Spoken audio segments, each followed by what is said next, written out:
पूरे भारतवर्ष में इस वक्त भक्तिमय माहौल है क्योंकि राम का नाम जपा जा रहा है, और राम का नाम इसलिए जपा जा रहा है क्योंकि अयोध्या में शिलान्यास हो रहा है। इस वक्त इन तमाम बातों पर बात करने के लिए हमारे साथ हैं निशिकांत दुबे जी, जो भाजपा से सांसद हैं और खुद देवभूमि से आते हैं।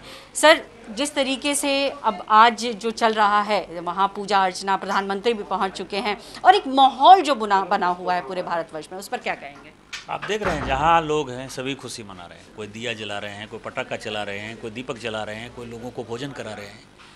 और मेरे लिए तो दोहरी खुशी की बात है कि मैं जहाँ से सांसद हूँ वहाँ भगवान राम खुद ही त्रेता युग में कांवर लेकर आए थे। उन्होंने बाबा भोले से जो है आशीर्वाद मांगा था। तो आप समझ सकते हैं कि सांसद के नाते, एक जनप्रतिनिधि होने के नाते कितनी बड़ी खुशी होगी। दूसरा, कार्यकर्ता के नाते मैं आपको बता सकता हूं कि ये 89-90 से जब से ये राम जन्मभूमि का आंदोलन चला, उसमें कार्यकर्ता के नाते मैं लगातार जुड़ा हुआ रहा हूं, यहीं दिल्ली से जुड़ा हुआ रहा हूं। मैंने सभी चीज़ों को देखा है। जिस दिन बाबरी मस्जिद जो है वो गिरी 6 दिसंबर, उस दिन भी मैं भारतीय जनता पार्टी के कार्यालय में मौजूद था।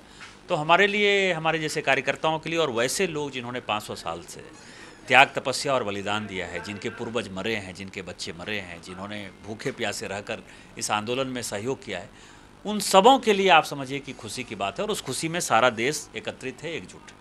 जी, आपने बड़ी अच्छी बात कही कि देखिए एक हिस्ट्री है, एक हिस्ट्री थी और एक हिस्ट्री रचने जा रही है जब अयोध्या में मंदिर इस तरीके से बनेगा, और उसका हम प्रारूप भी देख रहे हैं कि इस तरीके का मंदिर होगा। जैसा आपने कहा कि आप एक कार्यकर्ता के तौर पर, अब आप पार्टी के नेता भी हैं, किस तरीके से आप इसको देखते हैं कि भव्य मंदिर कैसा होगा? आपके अंदर की जो भावना है वो क्या है? देखिए, जो सेकुलर ताकतें हैं उनके लिए एक बहुत बड़ी सीख है। मैं भी मैं आपको बताऊं, मुश्किल से 7-8 महीना पहले, दिसंबर के महीने में मैं जेरूसलम गया और मैं देखना चाहता था कि लड़ाई है क्या। सब आस्था की लड़ाई है। एक मस्जिद बना हुआ है, उसको मॉस्क ऑफ अक्सा कहते हैं। पहले मक्का मदीना के पहले जो है लोग जो मुस्लिम थे वो मॉस्क ऑफ अक्सा की तरफ ही नमाज़ पढ़ते थे। वहाँ वो कहते हैं कि मोहम्मद साहब आए थे रातों रात, वहाँ उन्होंने कुरान दिया था और फिर वहीं से एक पत्थर से जो है उड़ गए थे। जब वो ऊपर चले गए तो बाद में वो किस तरह से मक्का और मदीना पहुंच गए, गॉड नोज, किसी को नहीं पता। लेकिन किसी की आस्था पर आप चोट नहीं कर सकते। उसी तरह से उसी मॉस्क ऑफ अक्सा के 300 फीट नीचे तक आप समझिए कि एक केवल दीवार है। दीवार में सारे यहूदी जो है वो अपना सर पटकते हैं और वो कहते हैं कि यहाँ जो है हमारा मंदिर था, ये आज नहीं कल जो है मॉस्क ऑफ अक्सा के स्थान पर ये फिर से टेम्पल आ जाएगा। वो वही जो है अपना पूरा यहूदी वही जाते हैं। उसी तरह से क्रूसिफिकेशन हुआ ईसा मसीह का, और उसके बाद शुक्रवार को क्रूसिफिकेशन हुआ, संडे को वो ईस्टर में जो है वापस आ गए। बहुत कम लोगों को, 17-18 लोगों को दिखाई दिए। ये है ना। तो वो एक आस्था का सवाल है। आप यदि सारे धर्मों को देखेंगे तो सारे धर्मों को या तो आप आस्था के साथ जोड़िए। उसी तरह से राम यहाँ पैदा हुए, केवल हमारे ऊपर ही क्वेश्चन था। कोई मुस्लिम के ऊपर क्वेश्चन नहीं कर सकता, कोई क्रिश्चियन के ऊपर क्वेश्चन नहीं करता, कोई यहूदी के ऊपर क्वेश्चन करता। आप बताइए ना किसके ऊपर क्वेश्चन कर रहा है। तो इस आस्था को जिस तरह से सारे लोगों ने राजनीति के तौर पर जोड़ने का कोशिश किया, उन सबों का जो है डिमोलिशन हो गया है। जी, इसी बीच में ये भी बयान आया तो राम तो कण-कण में है, आपके अंदर हैं। लेकिन कहीं तो पैदा हुए होंगे ना। कण-कण में तो भगवान है ही।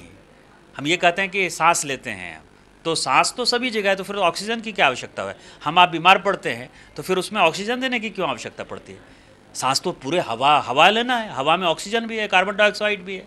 तो ऐसा सवाल नहीं है। आस्था को जो है आप किसी एक चीज़ों में बांध नहीं सकते। और राम जो है वो वे ऑफ लाइफ है, हिंदुत्व जो है वो वे ऑफ लाइफ है।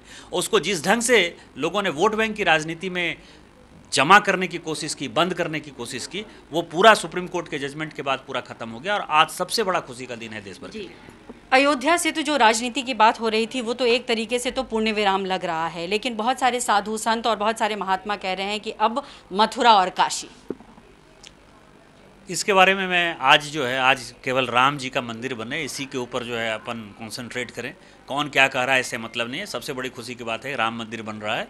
राम मंदिर पहले बन जाने दीजिए, राम का पूजा कर लेने दीजिए और देश को सुख, समृद्धि और शांति से आगे बढ़ने दीजिए। यही मेरा सबसे फोल्डेड हैंड से रिक्वेस्ट। जी, बहुत बहुत शुक्रिया हमसे बात करने के लिए। तो जाहिर तौर पर आस्था का जहाँ सवाल होता है वहाँ पर इस तरीके की जो बातें होती हैं, जहाँ राजनीतिक बातें होती हैं, उन सब से ऊपर उठ के एक वे ऑफ लाइफ है उसको देखना चाहिए, यही तमाम लोग कह रहे हैं। कैमरा पर्सन नितिन कुमार के साथ पल्लवी झा, दिल्ली न्यूज़ 24।